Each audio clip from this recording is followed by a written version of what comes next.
অনুরাগের ছোঁয়া ধারাবাহিকের আগামী পর্বে আমরা দেখতে পাবো পৃথার চক্রান্তে বিনা অপরাধে জেলে গেল দীপা, পাশে দাঁড়ালো সূর্য। হ্যাঁ বন্ধুরা, আমরা এমনটি দেখতে পাবো অনুরাগের ছোঁয়া ধারাবাহিকের আগামী পর্বগুলোতে।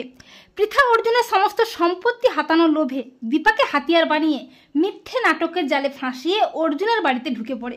আর দীপাও অর্জুনের কথা ভেবে খাল কেটে কুমির আনে বাড়িতে। এরপর পৃথা মনে মনে ভাবে, দীপা, আমি যখন একবার এ বাড়িতে ঢুকেছি তখন তোমাকে এ বাড়ি থেকে, এমনকি অর্জুনের জীবন থেকে তাড়াবো। দীপা অর্জুনকে একটু একটু করে ভালোবেসে ফেলে, কিন্তু দীপা যে ভিক্টরকে সহ্য করতে পারতো না সেটা পৃথা খুব ভালোভাবেই জানে।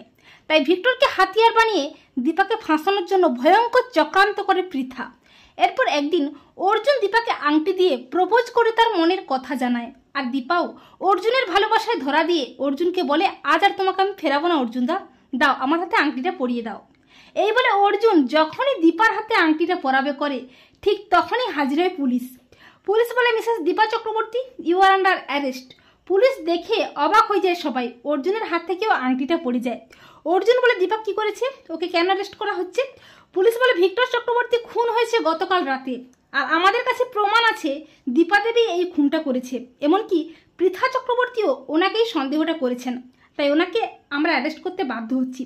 ওনাকে আমাদের সাথে এক্ষুনি থানায় যেতে হবে।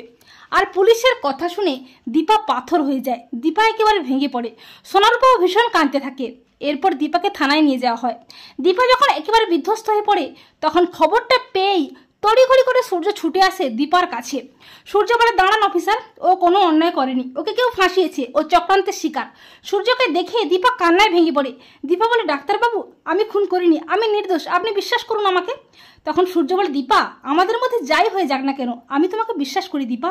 এই বলে সূর্য দীপার অসময়ে পাশে দাঁড়িয়ে দীপার হাতটি ধরে কথা দেয়, দীপা, তোমার কিচ্ছু হবে না, 7 দিনের মধ্যে আমি প্রমাণ করে দেব তুমি নির্দোষ, তুমি কোনো অন্যায় করনি। আর যে বা যারা তোমাকে ফাঁসিয়েছে তাদের আমি ছাড়বো না, তাদের আমি সামনে নিয়ে আসবই। তো বন্ধুরা, তোমরা এটাই চাও তো যে দীপা বিপদে আছে জানতে পেরেই সূর্য যেন দীপার পাশে দাঁড়ায়? কমেন্ট করে জানিয়ে দাও তোমাদের মতামতটি।